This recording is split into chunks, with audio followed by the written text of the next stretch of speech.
I'm going to be demolition derby driver by day. Yep. And I'm going to be like dancing probably at the Claremont Lounge. Yeah, nicely done. Because that's where like Aunt Janet goes to light her tits on fire, you know. Can That's I where I go to light Can I my swear tits in on this? fire. Is this okay? Okay, sorry. I just didn't Oh, that's awesome.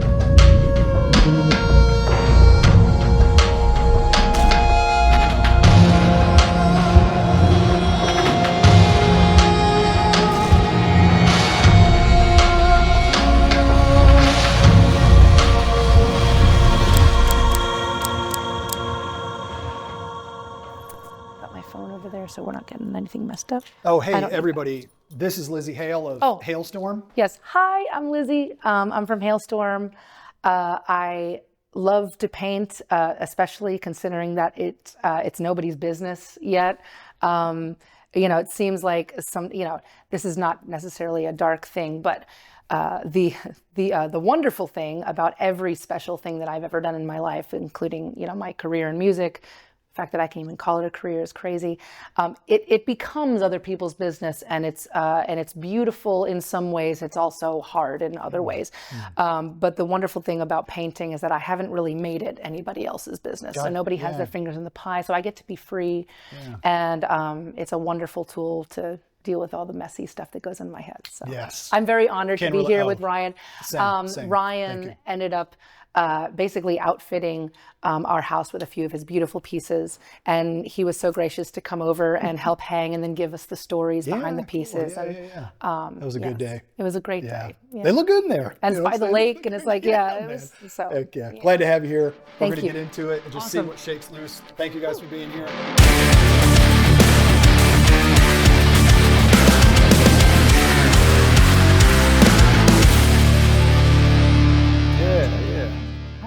Start this. I'm starting with some purple. Sorry, that's maybe cool. did a little too much paint. That's all right. I don't you want can to waste. use as much as you want. Jerry's Artorama hooks us up. So what were you thinking coming in here today? What was the vibe? Or the past couple days even? I've been very excited about it. Cool. Because what I love about painting is that it's the same visceral feeling that I have when I had that. I still have that just overwhelming need to spill my guts somewhere, and usually that's to pen and paper. I still do pen and paper. That's way to go. My lovely Joseph gave me a typewriter so that it's like visceral and it's loud. Yes. And so I love that. And the great thing about painting is that same thing. I can be messy. I can do anything I want, and it doesn't matter. Yeah. And like you call the shots here. I call the shots here. Exactly. And that's like, I started painting in 2014. I was 37. And I was like, out of nowhere, I started painting. And I was like, because I felt like I didn't have any agency. Yes. And all of a sudden, randomly, I just started painting. And I'm like, dude, this is my world. However elementary that sounds, it doesn't leave, No, and it never leaves you. Yeah, straight up. Yeah, that's a good call. Yeah. And it's always there. It's like you can try to escape it or try to run from it, or maybe people have told you it's not good, or there's better. Like I was never like the star art student. I always did my thing. Yeah. I only had one really amazing middle school teacher. What was her name? Her name was Mrs. Scotland. She was my English teacher. Cool. And her son was actually my very first boyfriend. So she loved me. But she was always very encouraging. She like I would come into class and she'd say, hey, did you write any stories or poems or songs? And I said, yeah. Well, can I see them? So she was always, we were passing notes back and forth. Like took an interest. And she saw me go through like my darkness with like trying to find friends. Yeah. And I actually found all these old notes from her, and they were very much like, hey, by the way, I see you and you're doing all right. And I would be your friend if I was in this class. And so and it's so funny because I just talked to her this morning. We kept in touch. Yes. And I told her I was going to do this, and she's like, oh, I'm so glad you're still doing that. And so I've been sharing my poetry with her, and she's like, oh, you've become so great. Oh, that's huge. So it's pretty wonderful. Isn't that neat? Like I don't want to not to trivialize it. No. But like how do you open the squeezy? I got to cut that. So just. Oh, okay. Do you have one already cut? Nah, I don't think so. Okay. Ill prepared. That's my. It's okay. Hold that's a thing in my own mind. I need a blade to cut. Oh, okay. Well, we'll wait on that. We'll wait on that. I don't. That's the universe saying not that color right now. Okay. What do we got open here? Oh, we got some you might blue. run into some other ones like that I haven't cut yet, but. Oh, wait on. Oh, But that's still, wait on. You know what? I'm going to let me see these. I'm going to do one of these. Let me see real quick. Sorry. No, you're good. I should have been more prepared. You're good. You're so good. you can just go. Yeah, we'll just You know what I'm squeeze. saying? Just, Yeah, that's fun. I like you this. knock it on down there. It's not as fun as the squeeze as the small. Oh, it's okay. I don't mind being a little messy. Cool. Oh, there we go. Okay, we got globs. Oh We yeah, got globs. not to like trivialize like the neatness of it, but it is pretty neat having someone from that far back. It just, did you see the movie of Moana? No, actually, but I've been wanting to. That's actually you're Made not me the cry. you're not the first person. It's the Disney thing. Yeah. And I know. I They're cried not the pretty first quick, person. It was a little beyond my generation with Disney. Sure. Well, no, it's newer. It's Oh, it's newer yeah, now? and that's, Oh, I only okay. watch See, it 'cause I'm I not paying have 4-year-olds. attention. Totally get it. I don't have kids either, so it's like but I do have some nieces and pseudo nephews that have like, oh, yeah. It's worth watching. It's like the grandmother is a big archetype in that. Oh, movie. see, I love that. And she just encourages.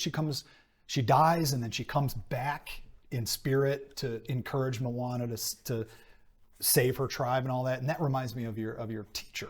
You know what Yeah. I'm saying? Like, There have been so many incredible. amazing women that like I didn't even realize, I think, until I like entered my 40s. cool. That- Who are some other ones? Well, my mother, of course, but then some people that have actually come into my life over the past maybe decade. Linda Perry is a good friend of mine, and she's funny. She's like crazy old witchy aunt, and she's like she's further down the road than I. Yeah. And so every time we get together, it's more like we don't even like really like finish songs. We start writing things and then we talk. And hang out. And Cool, man. she's amazing because everything that she drops out of her mouth is like a title. Like she was telling me, she says, you know, you're in this beautiful spot where you are no longer gripping the wheel in the car of your life. Whoa. You are standing in the middle of a highway asking for it, asking the universe to hit you, and you know it's not going to, because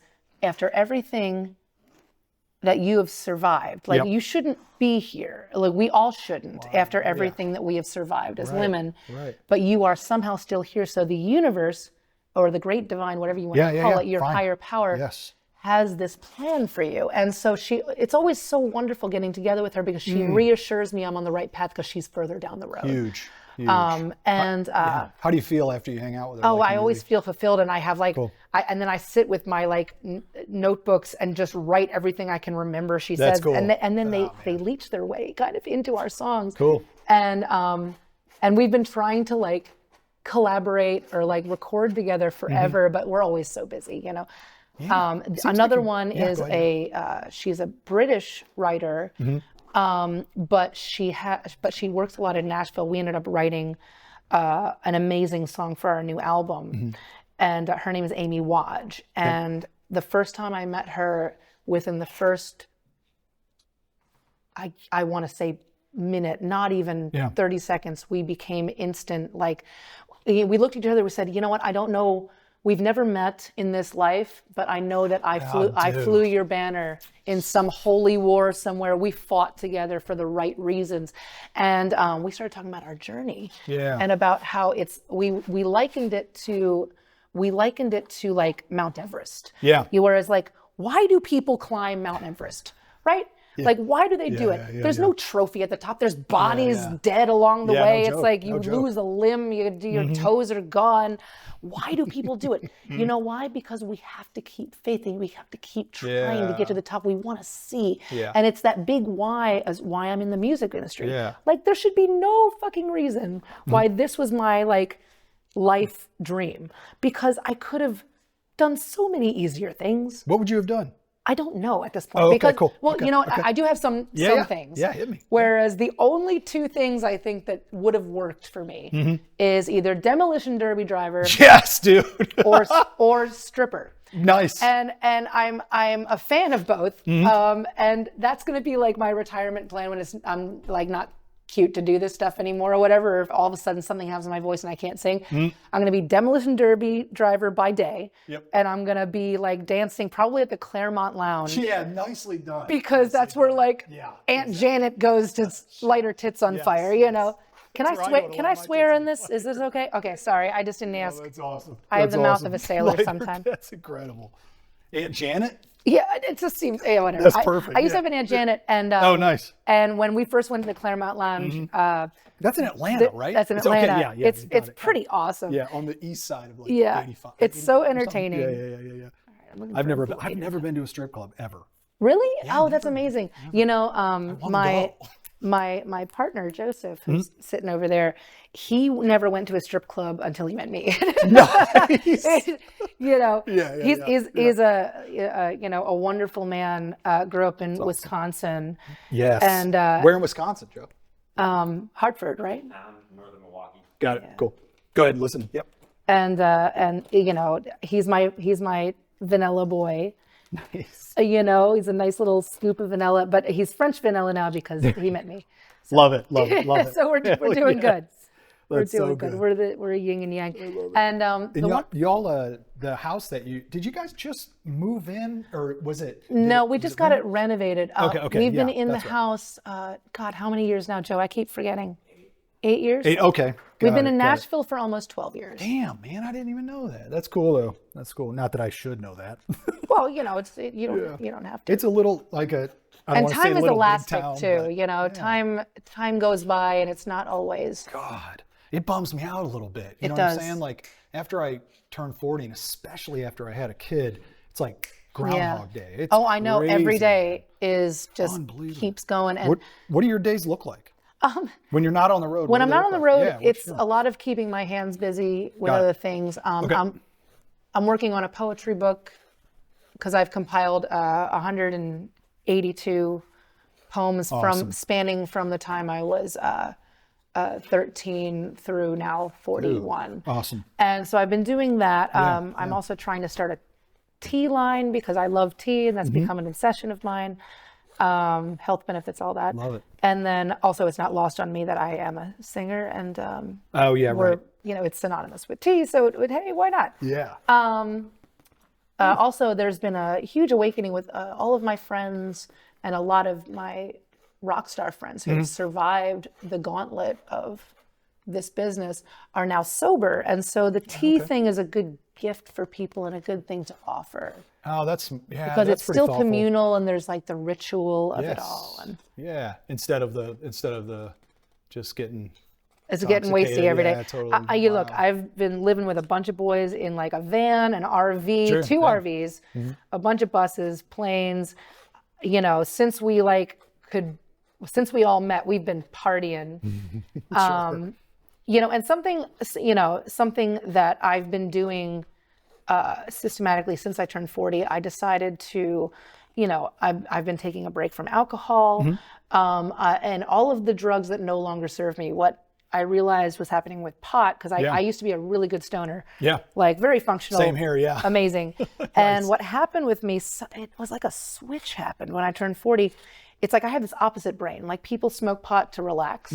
And if I smoke or have a gummy, I get like manically hyper. Got it. And then I don't know what to do with myself, and I can't sleep. So stop that too. The only real vice that I have right now is like the Zyn thing. Oh yeah, right. And not because I've ever been a smoker. It's because I did this collaboration with this wonderful band, one of my favorite bands, metal bands ever. Their name is Avatar. Okay. And they're from Sweden, these Swedish boys. So when I was like kind of in a phase where I'm like, oh, I'm not really going to drink on tour, we got in touch, and the Swedish people do this Swedish snus. So it's like a tea bag of like tobacco or whatever, different levels from like 6 milligrams to 28 milligrams, depending on your thing. And they were like giving me this like snooze, and it was awesome because it gave me a buzz. Yeah, right. Like you had a cigarette, but it was also like it kept me out of trouble with like, oh, I didn't want to drink, but I could have one of these in my lip and it would last an hour and I'm fine. So anyway, the problem is that I liked it a lot. Yeah. And now I'm like tapered down to like now the like American like Zyn, just the nicotine, not the tobacco. And been talking with my like doctors. They're like, no, it's fine. Like that's the safest way you can do it. So whatever, that's my last advice that I'm trying to figure out. And I've heard, I had a buddy that would put 2 up in the top, 2 in the fucking bottom. Yeah. And he would be silent.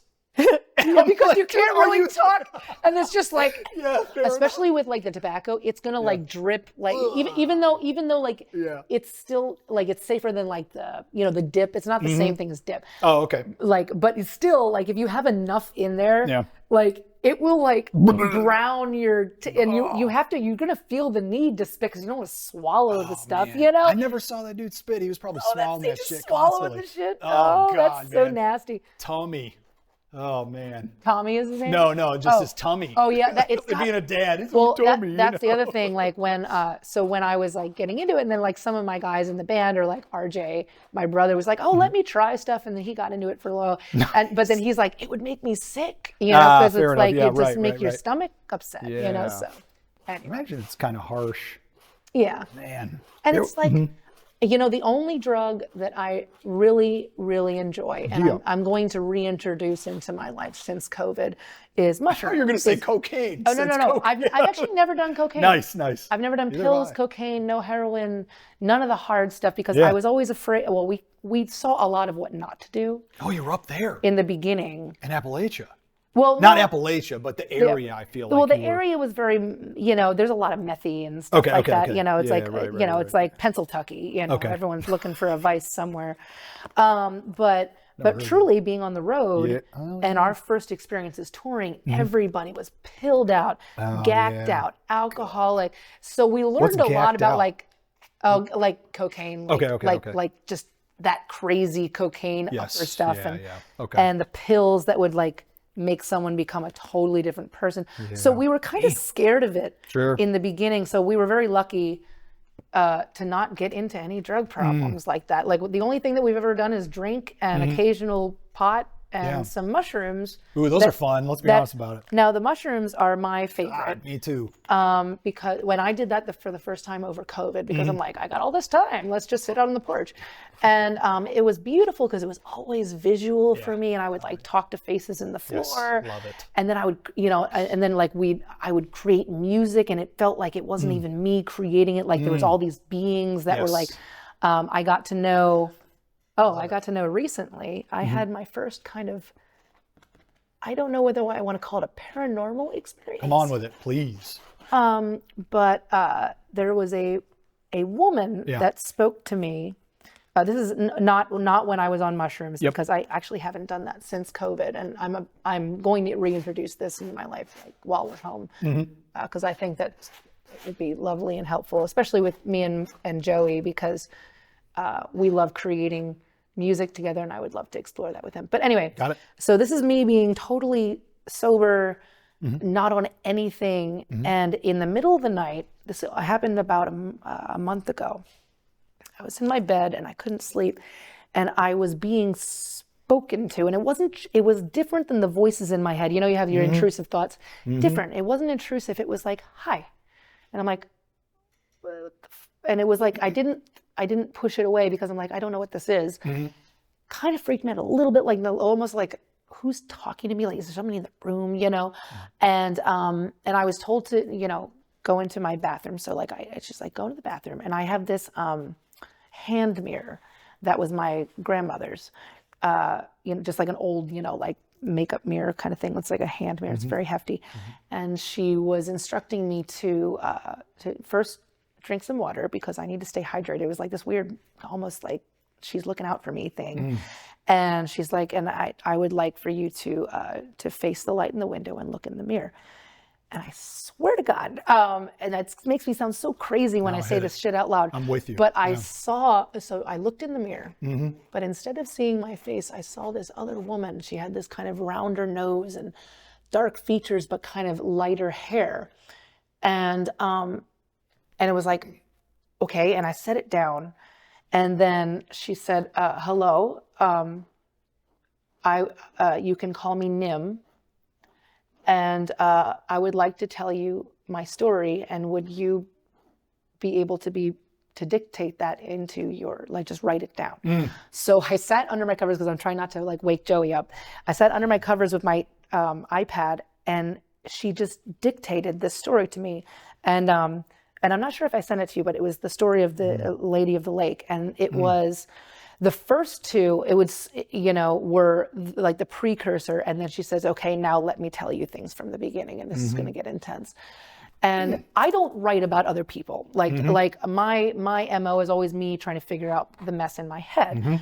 And what I was doing is literally telling this woman's story. So she was, from an indigenous tribe in Tennessee, before the lake got flooded over. Yeah, right. And her family was stolen from her. She was born of rape.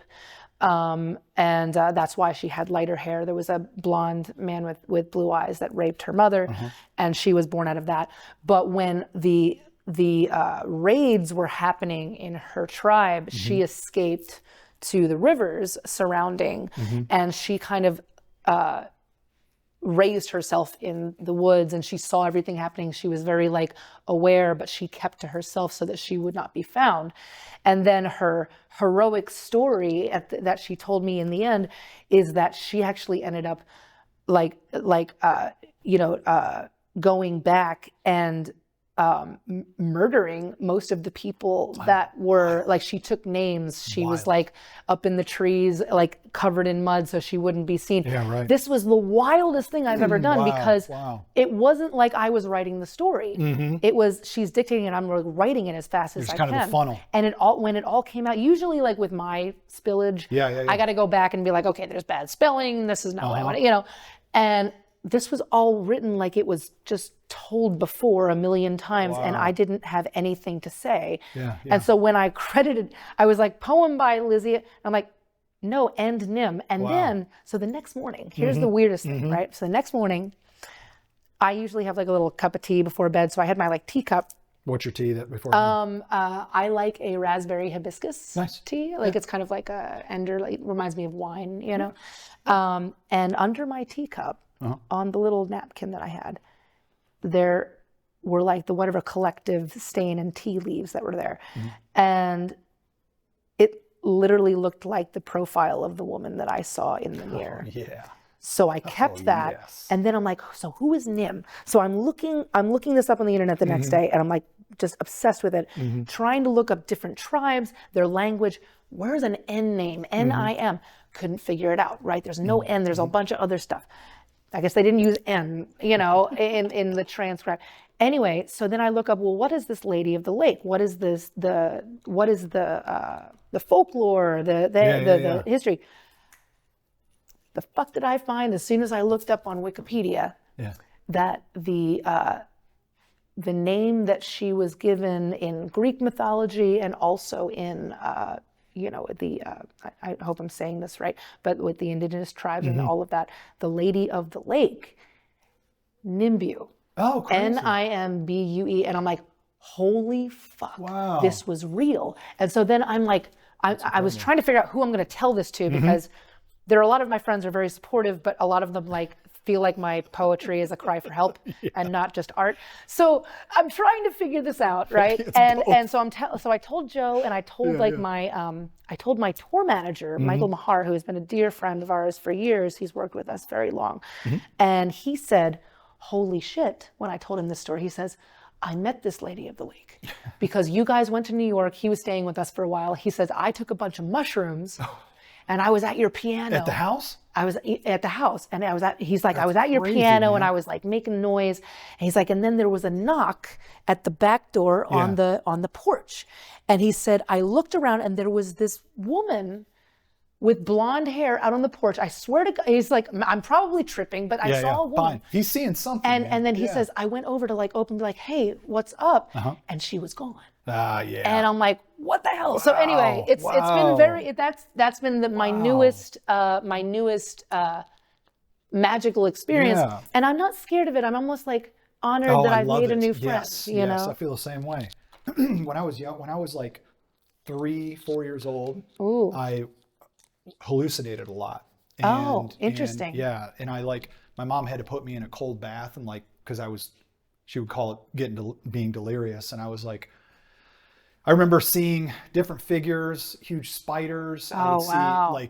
on the walls, and I can still feel the rush of anxiety and adrenaline when I think about hallucinating as a 3 or 4 year old, Yeah. So, but I remember one time I was at a band retreat thing. I used to manage bands back in Oh, the that's day. awesome. Yeah, and we were in Alabama, and we went to I bet you were an awesome manager. what's that? I bet you were an Oh, awesome manager. thanks. I think I was more of like a PR guy than a manager, because Oh, that's funny. Yeah. like I'm not the most organized dude, but I help some You don't people have to out. be. Yeah, thanks. I do appreciate that. It was a fun time in my life, but we were there, and I was sharing a room with my buddy Blake, who was playing in a band that I was managing at the time. And I remember waking up, and I saw in the corner of the room this gargoyle in the corner, just chilling in the corner of the room, just looking at me. Oh my God. And I was like, and I sat there for a second, and I'm like, because like you, I welcome these things. Yeah. Because it's like, I'm curious. exactly. Not judgmental about it. Yeah. And I'm not like, it wants me to see it. It does. And whether my brain is producing this material, I don't care. I know. We have collective archetypes that are here before we're here anyway. Yes. So it's like, and those myths and those gods live inside of our psyche. So it's like, show yourself to me. You know what I'm saying? Yes. So exactly. So I saw this gargoyle, and at that time I was Christian, and I watched him for a second, and I was like, okay, you need to get out of here. And Yeah, I watched it from this corner move out of the room. Holy fuck. It was crazy, That's it didn't say wild. anything to me or anything. I wish it had But when more of a when thing you're like young, you you're had. more like, I think, in tune. You're closer with- to the veil. You man. are closer Yeah. to the veil, and then it gets beaten out of It you once does, the man. world gets a hold Fuck, of you. it does, man. God damn it. It's Yeah, like it does. I talk about that, like about when I was 10. I'm like, that was the last time I felt free before the world told me what I was or tried to fit me into a spot. Yeah. Into this like, Yeah. oh, this is how we need to understand you. Yes. And that's why there are so many categories. It's like, I'm bi. Mm-hmm. But I've never liked the label of that or any of the label. Like, it's like, and I understand some people need the label, but I feel like there's so many more dimensions, just like there's so many more colors. Do you know about the, what's the shrimp? The mantis shrimp. No. Okay. Wait. It's the one where like you can't even see all the colors that it is. Okay, no, that's beautiful. But it can see all of the colors. Wow. Like us as humans can't see the spectrum that Yes. some of these beautiful sea creatures can. And like these alien creatures, like there's so much we don't know. Yeah, and straight so up. it's like, and it's okay with the unknowing. I think that's Yeah. probably why I ask so many questions in my poetry. Because I think it's wonderful, dude. I'm calling you dude. I call you that's dude. okay. Okay. I'm also a dude. Okay, gotcha. There's a very like ragey teenage tomboy in me that I actually call Ronnie. Oh yeah, did you say that? I don't Did we know talk if about I, Ronnie I yet? might have told you about that. I'm pretty into Ronnie already. Yeah, Ronnie's cool. But Ronnie can get into trouble. But also, if you need someone to like stuff themselves inside a cannon and like shoot themselves across the world, like Ronnie's willing. ready. Hell Already, yeah. So I like in one of the song, I can't remember the name of it, but I'm more interested in the lyrics that you write. Like yes. I like the music, I like the riffs. Nice. That was a big mustard glob. Look at, I've Get just this, dude. wasted Get this. so Get much. this, dude. I will probably use it all, but I just dumped I love it. Hell yeah. That's a hell of a that's a huge banana right That there. is. Oh, that's funny. Look as at hell. it. Oh, I love it's look, it's like a little peep, Can for I have some Easter. of that? Yeah, Give do me it. some of that shit. Yeah, please take Get some take of some that shit. mustard. Hell yeah. That's funny. Oh, that's awesome. We're just gonna put that everywhere We're because rocking we and don't want rolling, to. man. I love it.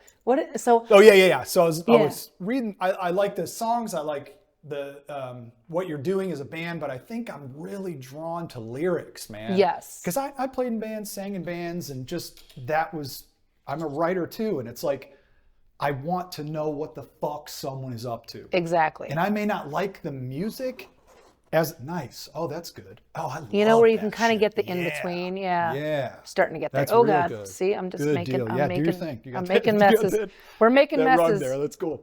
but we can make that into a The thing. lyric was like God, what's the fuck? It's okay. What am I If getting you at? give me a clue, I might be able to help but you. I don't want to. Oh, I want to damn it. know it.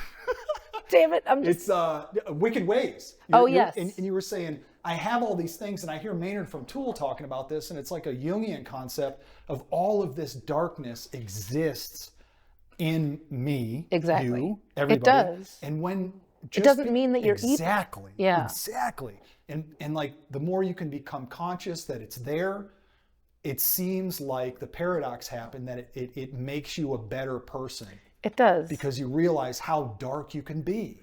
You know, and you I see what I'm saying? I almost feel, you know, it's like I think about that with all the like the functional alcoholics that I'm Sure. surrounded by. Whereas Oh, wow, yeah. until you have met your rock bottom, Yeah. God dang. you will never understand this full spectrum, because I have gone from like crippling depression to the point that I don't even want to get a shower, like just to try to eat right is terrible, get exercise, anything, go outside. And I'm so grateful. I totally spilled some mustard on the floor. Oh, on that, it's fine. I'll get it out of there. But until you have met that darkness, I am now in this beautiful, I'm becoming the woman that I'm striving and searching for that top spectrum, that light, that sparkly shit inside of yourself, inside of myself. Yes, and so I feel bad for the people that are just like, hey, whatever, I'll just live my life this way and it's cool, I'm just gonna like do the thing. Because until you have met your darkness and faced your fear, you can never know your light and your angel inside and the person that's going to save you. And so I feel very grateful to know, like, or at least I know my low, and I'm beginning to understand my mids, my, like, all the rage in me that's still there, the PTSD from whatever, like either childhood or the business, and just being a woman in this business and all the different lifetimes that I've had to kind of live through. So it's a gift to be able to turn, because you can't run from your fear. It's still there, man. And sometimes it's still there, dude. When you turn around to face it, you realize it's just this like fuzzy little misunderstood monster that actually has a lot of cool ideas, but it, you know, you just thought it was scary the whole time because it makes weird noises and you don't understand it. But you can actually become friends with those monsters. And so like for me, I give my like monsters little tasks. Like, here's the dumb shit. Oh yeah, that's like a good like idea. here's the messy stuff. You know, here's my I call them the trash pail Hales sometimes, because it's like just the stuff where it's like, here's little things, like go fix this, go put this together with chewing gum and Denafloss and like come back to me in an hour. Or when I'm really working through like some past darkness with like family, like okay, well that's when I draw in that. And there's a female end to that too, which I call the ghoul girls. Which conjure magic and know all of the secrets and the lies that people tell. This sounds like a novel itself. Well, is that happening? Funny you say that, or even a show, because or something. I've been writing my biography, but it is also a fantasy novel because all the names have been changed, but the stories are true. Boom. And this is how I feel comfortable doing my biography, because the thing that makes me sad about reading people's biography, especially in the music business, is that then you know their secrets, you know they've been like raped, or that you know their parents don't like them, or you know that they have to struggle to be sober, or they almost died. And it's like, it ruins the magic. Because when I think about Dio, or I think about, you know, David Lee Roth, or I think about Eddie Van Halen, or I think about, you know, Alice Cooper, I think about them as being the gods of rock and roll, you know, Black Sabbath, Tony Iommi.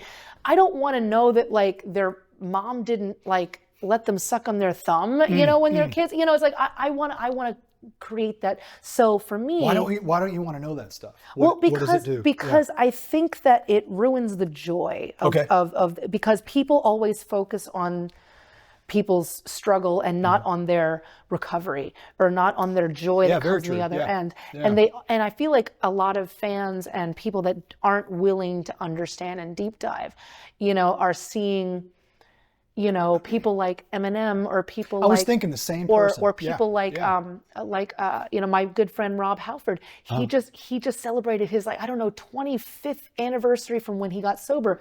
But everyone's like, well, you know, like here's an, you know, it's like they Yeah, focus right. on the alcoholism, or they focus on the drug use, or they focus on the darkness, and they're not focusing on the fact that they're celebrating Yeah, themselves. yeah. So for me, and Let me, especially, can I say oh something yeah, quick? please do. So I Please think, interrupt me no, anytime, because I'll just you're go. riffing. I really appreciate it. I love hearing your ideas. I think that is the collective repressing that darkness in themselves when they don't It want to is. celebrate someone's recovery or joy. Yeah, 'Cause exactly. Eminem's album Recovery, Yeah, because people want to use artists to deflect and project their pain, and that's unfortunately sometimes that's what we're here for. But it's like when someone, and they can relate to the pain obviously, yeah. but it's like what a world it would be if we could relate to the joy. But And we're also, all the same. and we Everyone's are, doing the same we shit. are, and in the Yeah, joy doesn't mean that it's like not terrible. Do you see what I'm exactly. saying? Exactly. Like there is terror in joy almost. It You is. know, it's like it doesn't mean that it's void of like texture. It's like almost more textured. Man, After I had been that's sober, my riff, man. after I had been sober for a long time, Yeah, I yeah, started yeah. getting like, you know, excited and manically like happy, Mm-hmm. and like, you know, I lost a lot of weight. Everyone thought I was on Ozempic and all this shit. Mm-hmm. And I went to the doctor because I'm like, what's wrong with me? And she's like, your blood work is perfect. Wow, Your dude, heart yeah. sounds great. Your kidneys, like Man, your blood yeah. pressure. Could you just be happy? And I'm like, is that what this Yeah, feels like? this Oh is my possible? God. Yeah, that's You know, awesome. but it's like, and then she was like, yeah, happiness is a rare disease because not everybody gets it or wants to find it. Oh, Because that's we're so addicted to misery and Yeah. and like, especially now, like everyone's like somebody save the parents and smash the TVs. Yeah. You know, it's like joke, everyone just doom scrolling and doom yeah. watching news and all the horror that goes on in this world. man, And we're yeah. not paying attention to what there's good people and artists that are Yeah. like ready to like save the world with all this shit, you know? And It's like again, bring up Maynard James Keenan. oh, I know. In his song, I forgot what I song it love is. Tool, by the Oh, way. good to hear. They, Me they too. were huge Lord. in bringing me into like modern rock and Beautiful. especially all of his. Does he create? Does he paint? Does he create? He's doing it now, man. Oh, that's like, wonderful. man, someday, let's go, Maynard. Maybe we can get on here, man. Yeah, Maybe you could do get it, on here. do it, Maynard, do it, Maynard. Please. You know who I am. Yeah. I vouch for this dude. He's great. Awesome. Thank you. That feels good. But he said in the on 10,000 Days, he has a lyric that says, "We love to watch things die from a distance." And dude, that's that's ripper, heavy. man. That's God. heavy. And it's like, how true is that? You know, we want to outsource all those yucky feelings. You know We what do, I'm saying? and we're so afraid to feel feelings. Yeah, big time, man. you Without an impulsive action, or a Exactly. compulsive action, you know. Yeah. I think I do group therapy. I've been doing that. Oh, wonderful. I feel like you would fucking love that shit. I'm about to actually go on a retreat.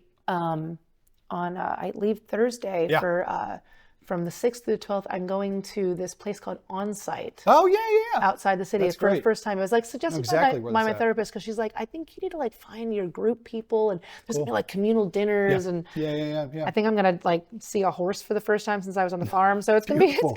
fun. You know? That I've had many a friend do that. Oh, really? And That's had awesome. much success from there.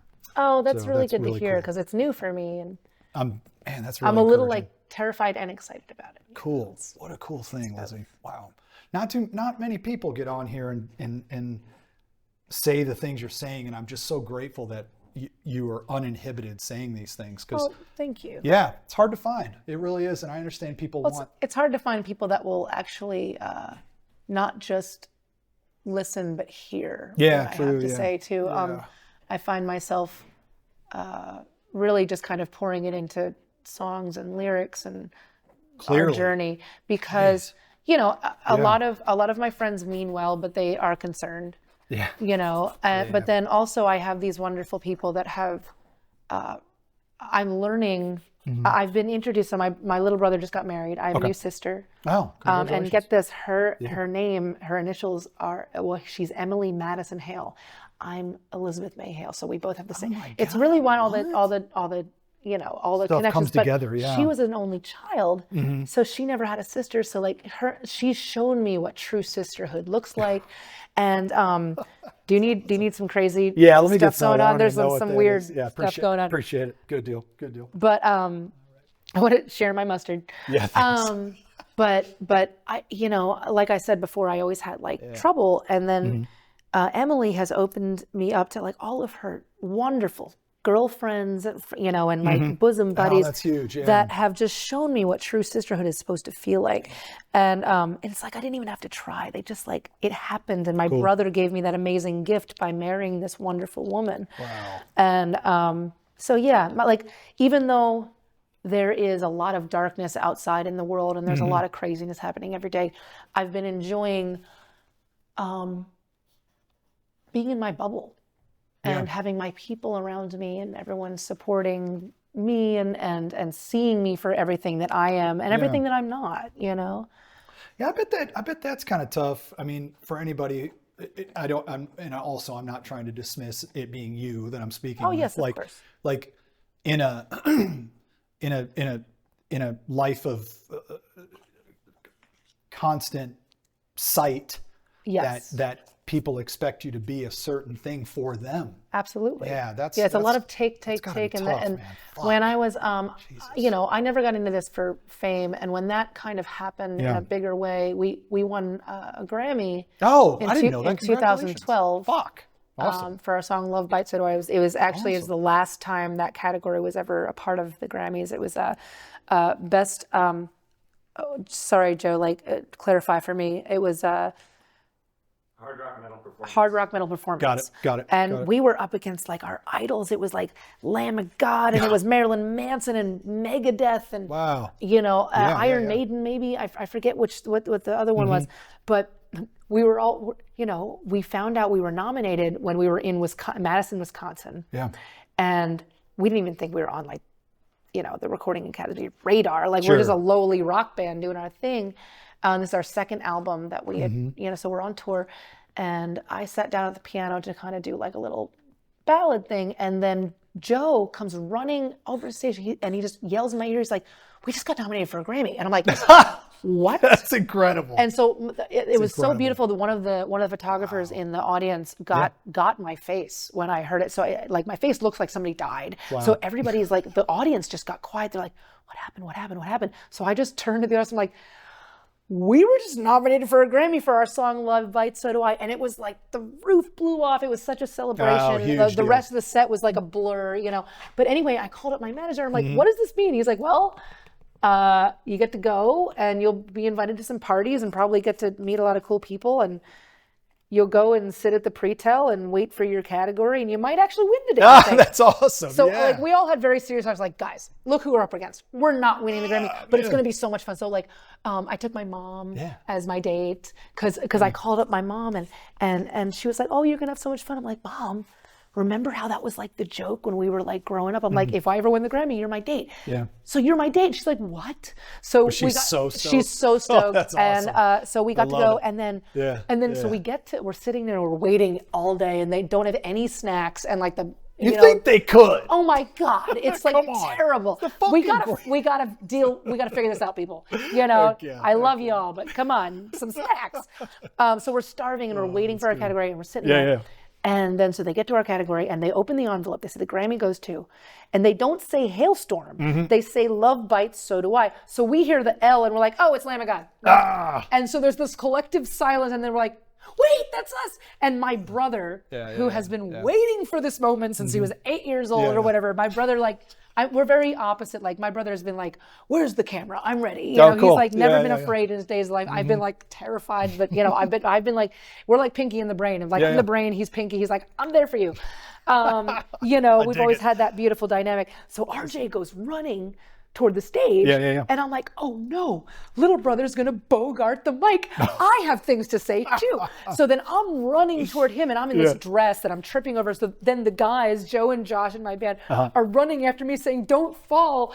And so we finally get up there, and for the first time in my life, I have nothing to say. Oh, no shit. And my brother does this beautiful speech, about like, thanks to our parents for like, letting us run away and join the circus. And, it was really wonderful, but I had nothing to say. And I forgot everybody that had said, like, don't forget me. Oh, shit. There was like, one of the guys that worked in the record was like, the whole day was like, when you win it, don't forget to mention me. And who was the guy nobody mentioned? Was that guy. God, but also he jinxed himself, Yeah. Because, it's like Asking those for guys that are just like, they're credit whores. And, it's like they really need that to justify their existence. But makes me think of a Justin Bieber, that Intentions yes. Justin Bieber song. Oh, yes. Really love that. That's a great song. Was that written by, was that the other? Don't know who it was written by. Because I know Maybe you do. Ed Sheeran wrote a couple songs for him. Man, he's a monster. That and you should love yourself. That's by Ed Sheeran. Yeah, okay. And he wrote it for, Wow. God damn, now I can't think of his name. Have you all ever converged on anything? No, I've actually never met him, but I think we'd be friends. Yeah. I've met a couple people that have written with him, and they say he's really sweet. Man, Teddy. Heard that he doesn't have a cell phone. I love that. Yeah, I know. He's like on the old He school wouldn't even Nokia need a stuff. cell phone. All right, I need a new color. What's my color? I got all this color. I have enough green and weird shit. What have I got going on? Maybe some blues again. I'm having a good time though. Me too. What are you doing? I'm just rocking some. What are you face doing? out. Is this Let me like get some that real quick. crazy? I don't know what the fuck's going on with this. It's like some kind of face showing up. Oh, that comes up pretty easy. I got you. As long as you get it. No big deal. I'm in I don't constant know. fear of like ruining the floors in our Oh, house. you're good. It'll come up with some spray anyway. But thank you. In the last episode with Jay Weinberg, I was. He's so sweet. I like him. He really showed us a lot about his trip to Antarctica and the art that he's about to do. He's about to make this whole. Have you seen his art? No. Wow. Not man. really. I've seen some things that he's posted. Yeah. But I need to immerse myself into that because I didn't know he's doing an Antarctic trip. Did he already go? He did. Yeah. And he took all these. Was that just for inspiration? Dude? I think. I can't remember how he got around to it. Oh, he was on tour and it worked out to do a tour down there with a bunch of people. Oh, gotcha. So he went out there went there and he went out there and he took these photos of these icebergs and they just had this really beautiful blue glow to them because it was so cold. So his next exhibition, which I hope will be in Rockwall Gallery, Jay, we'll see. Yeah. Is inspired by that trip and stuff. Man, the older I get, getting up from I there, know. dude. God, dude, I can get down. sucks, dude. I do this. I try to because I do these things on stage where it's like I like to be dramatic, especially if I'm not on the guitar. So I've had this move for one of our songs called "Familiar Taste of Poison," where it's like there's this big lift off of the beat that the boys do because we don't do clicks. There's no miming. There's no tracks with what we do. So I'm like out front and I do this down up thing, and man, the last tour I'm like, ow, my knees. Oh, Jesus. man. That's a rough one to hit. Yeah, it's tough. Where'd the pink go? Is this the pink I wanted? I think it's the pink I wanted. Man. Ooh. Joe, what's going on over there, dude? Hanging out. Chilling. Are you taking photos? Cool, man.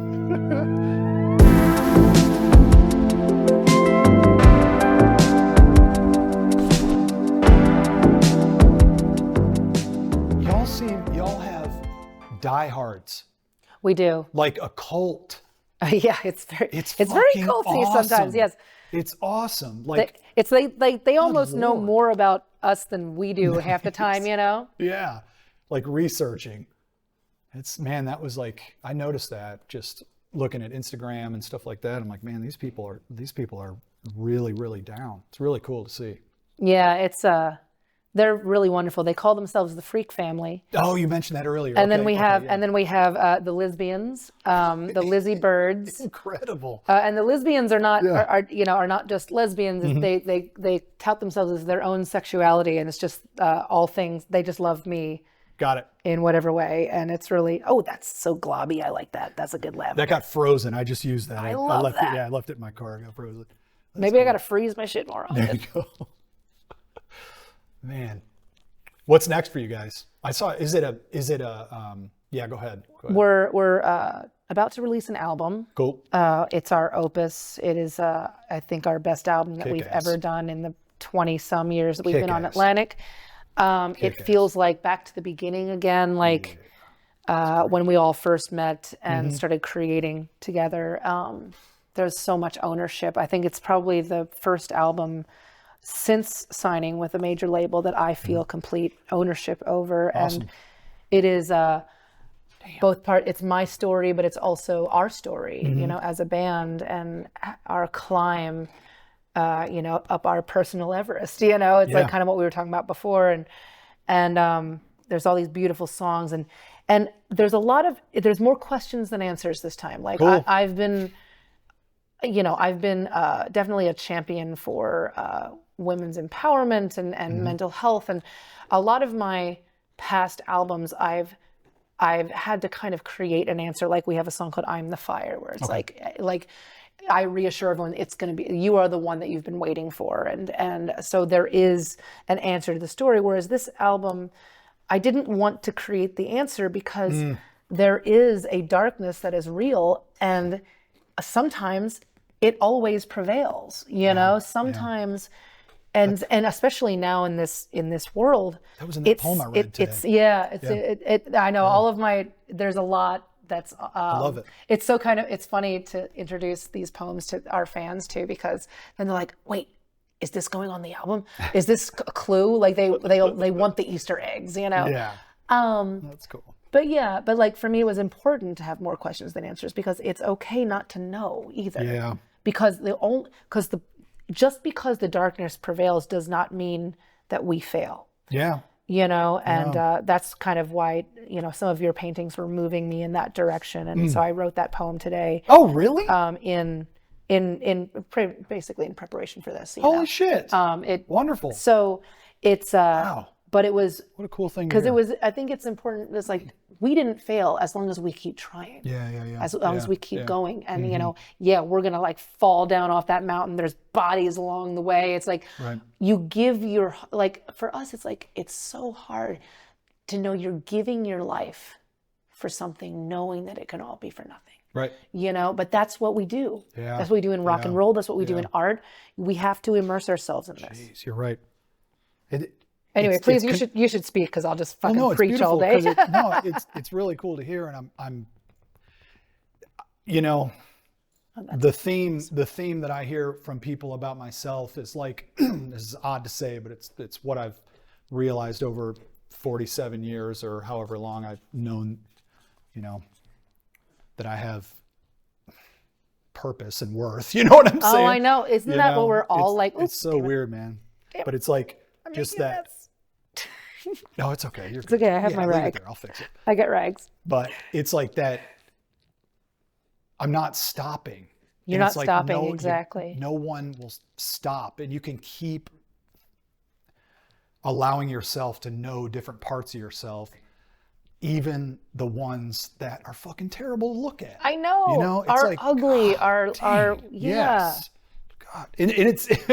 I remember I was talking to some buddies, longtime buddies, at a going away party years ago, and a couple of years ago, and they were asking me what I was up to, and I was just talking about, like, I don't know, doing the shit I do, like wanting to know what I'm about, who I am, what my expression and all that stuff. And one of my buddies said, he's like, oh, I'm terrified to look inside. I'm terrified. Oh, I know. I don't know what I'd find. And that's most people, man, you know? And I know it's a there's levels to this shit, you know, but it's I know. And it's never ending. Yeah, never ending. That's the beauty of it, and the terror. That's exactly what I'm talking about. But when he said that, I was like, I've known you for so long, and I always felt the disconnect, and that's it. And that's it. That's the disconnect, you know? Were you a fan of the Never Ending Story? Yeah. So there's the second gate where it's been a long time. He's through the Sphinx thing. Okay. And then he's on the way to the second gate. Yeah. And it's like he's there. It's being explained that it's even more difficult than the first, because you don't just have to be confident. You are then faced with a mirror that is your true self, and some men run away screaming. God, man, yeah. You know, because the most terrifying thing is to actually face yourself, and that's what most people are afraid of. That's why people are racist or homophobic or and hateful. myself included at the time, afraid to face myself. Yeah. Straight up. Go ahead. Oh, no, that's just beautiful. I'm so glad that it's crazy that you relate to that, because that's been a huge part of my discovery or Yeah. my becoming, because I'm now allowing myself to embrace the parts of me that are ugly or dirty or messy, or the things that nobody wants to see with Right. me. Everyone wants to see the shiny me on stage that everybody loves and like, oh, I'm funny and I can sing really good, and I'm not that all the time. You can't be as a Man, you human. keep that up, that's neurosis. Yeah, You know what I'm saying? It And is. I don't mean you, I mean It's- the collective. yes. But it's like, my psychologist says, like, how many things do we do to remain attractive to people? I know. And I was like, It's God, disgusting. dude, I know. Every day. Yeah. Like, how many little lies do I tell? All these poor little girls that are thinking that they need Botox when they're Yes, 11, or they need to wear so much makeup just to walk out of the house. It's like, you don't need that, Yeah, no sweetie. joke. You No just joke. don't. I would love, it would be really cool to hear you talk more about that. Yes. To like the younger generation, even, how do I say this? Because the fan thing is really tricky, because yes. you have to be who you are. No, it's okay. You know what I'm saying? And my fans are amazing because, Cool. and they know who I am and they understand. And anybody who doesn't understand that my message is just, I want everyone to be okay with themselves. Yeah. And understand that, especially women. Yeah. Because women, we are born into, before we can even speak, it's, girls are best seen and not heard. And you better be pretty. Yeah, right. But not overly pretty, because then that's going to fuck with things.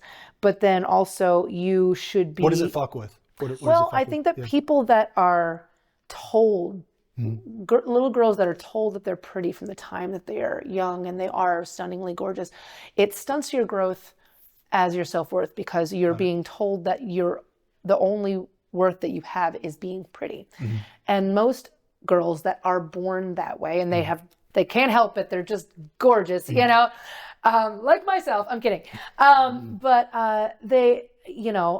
there is so much inside that you need to get out, and it's like those are the same girls that like want to grow out the hair under their arms, or they don't care about having like the same socks on for 3 days in a row. But like, you're not allowed to do that as a girl. You're supposed to be clean. You have to be of service of men. You have to make sure that you are, now when you become of age to then you're in a relationship or you're married, it's like, oh, you better be available physically for your man, because if you're not, he's going to leave you. It's like, this is what things are, and little boys go through the same thing, but opposite, where it's like, you have to be a man, don't cry. You're not allowed to have emotion. You're not allowed to be soft. You're not allowed to like flowers. Why are you wearing pink? My brother has always been a champion of that. Like, he's always been like, his favorite color is hot pink. Yeah, there you go. Neon green. That's awesome. And he's like, I want to wear skirts because they're awesome. And how come girls can wear pants, but guys can't wear skirts?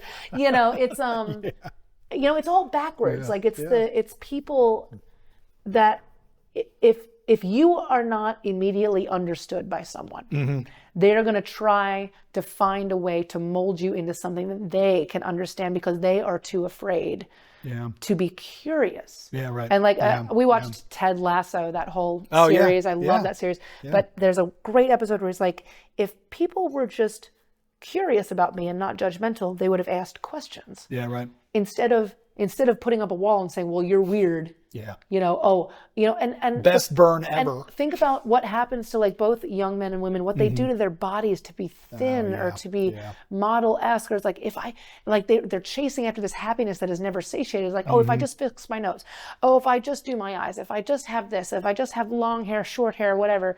It's like, if I'm just skinnier, I gotta be a little skinnier. I gotta like, they're obsessed with their weight but you can't be too skinny, because then it's like unhealthy. But then you can't be like too big, because it's too big. But it's just too much for little girls and little boys to deal with. Yeah. Let me say also, thank you for that. And the comparison as a man, the all of those misogynistic parts that you just described toward women are in me. They just are. Yes, like, I know they're there. Of course. And it's like, and I get stuck in those things when I'm feeling small, and when I'm feeling insecure, and when I'm feeling a lack. Yes. And the crazy thing is that I have friends and acquaintances that, and I used to really, really have a hard time with sexualizing women. I still of do. course. I still do, but it's like, Well, you're raised to do it. Totally. It's not your Yes. fault. Yes. You're Yes. not a, like I said, you're not a bad person. right. Thank you. Just Yeah. the way that the world, It's the filter. it's the filter. you know? Exactly. And like, I have acquaintances and friends that there's no problem with it. Yes. And I didn't have a problem with it either, but I knew something was off.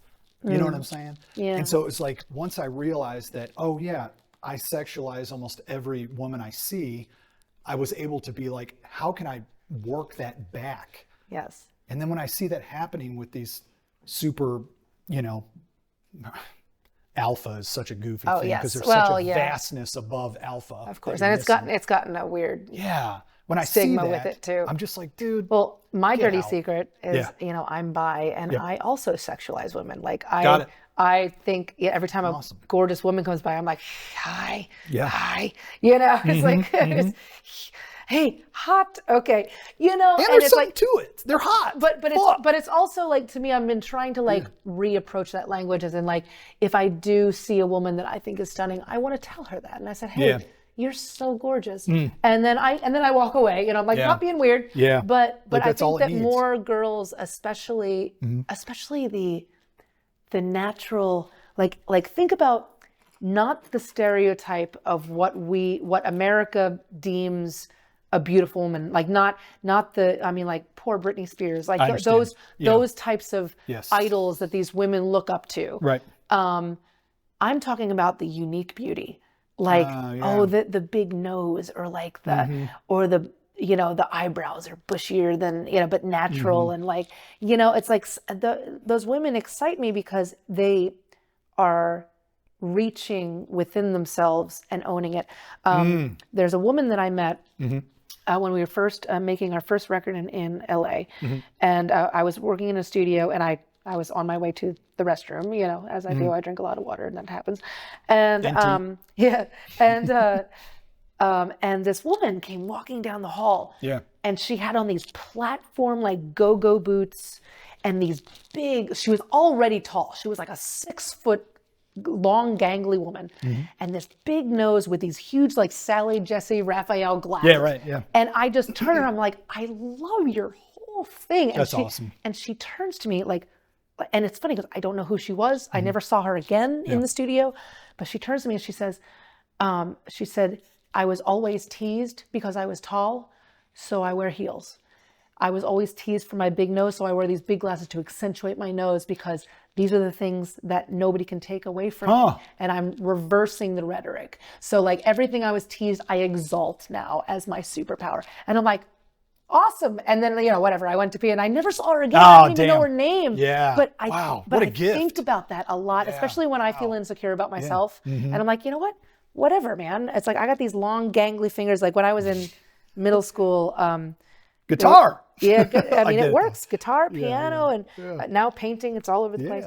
But they used to call me orangutan in middle school because That's rough. I was like, School stuff. the kid, because there was like these beautiful like young girls that got boobs first, and there was like we called them the us weirdo kids, art, music kids, called them the blonde brigade. Got it. They just hated everybody. And they thought they were better than everybody, and they all had like boobs, and they were blonde, and they were beautiful.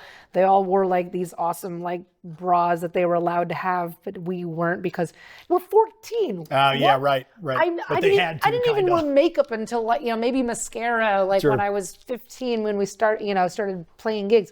But it's like you get so beat down, and you're like, oh, I don't think that I'm beautiful, and then.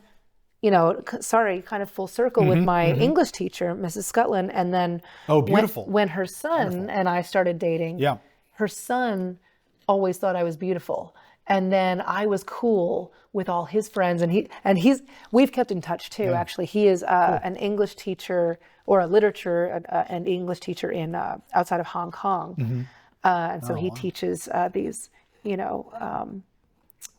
young kids, about poetry and literature and Edgar Allan Poe and theories. And anyway, but my point being is that like I found my tribe eventually that saw me for what I was and wanted to lift me up. And I think my advice to any young kid that is feeling unloved or unseen is don't give up before your miracle happens, because it will. Oh, that's good. And sometimes it's in the most unexpected places, but the only way that you can find them is by doing what you love. Immerse yourself into art. Find something. It doesn't even look. I am painting. I don't know what the hell I'm painting. I'm not actually, like, I've never been told I'm good at this.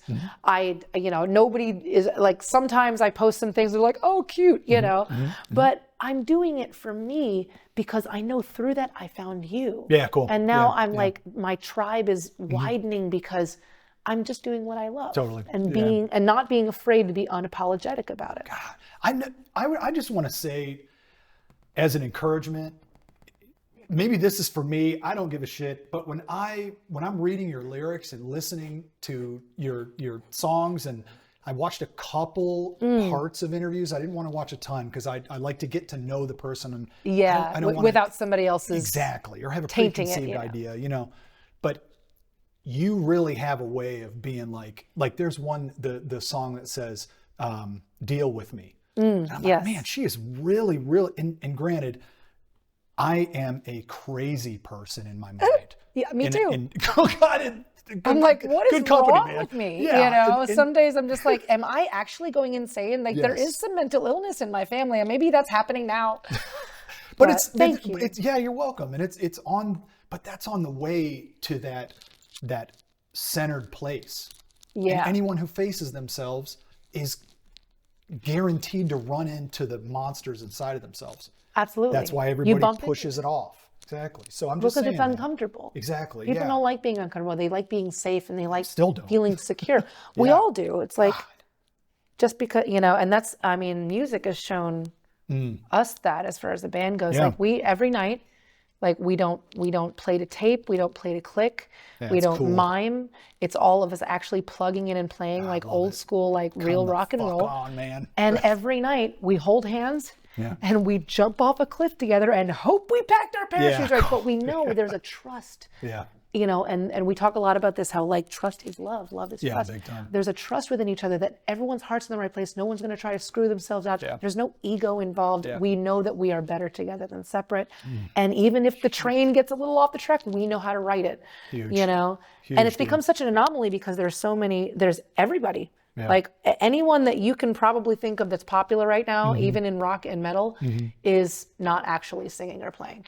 That's not true in every capacity. Yeah. I'm not going to knock anybody. That's all right. And I'm also like, I'm not a fan of, I'm not knocking anyone for using tracks. Like, you do your art the way that you need to do it. Some people really need to have a voice of God in their ears, but it's just not the way that we like to do things. And it's become this anomaly. Like, we played Lollapalooza in Sweden a couple years ago. It was like Billie Eilish was like headlining, and we had no business being there.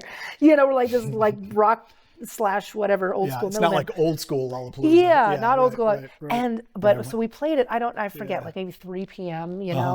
And there's all these kids that have like these rap T-shirts and all this stuff, and they're like, "What is this?" But then I had a bunch of press. I did a lot of press after the show, and every interviewer was like, "What was that? You guys are like a force of nature. What was that?" And I'm like, "That's actually like taking the risk to be imperfect in front of a lot of people." And the great thing about that is that the audience is the special sauce. Like, you can be imperfect, and we'll play the same show for 2 people in the sound guy. We've done a lot of those over the years.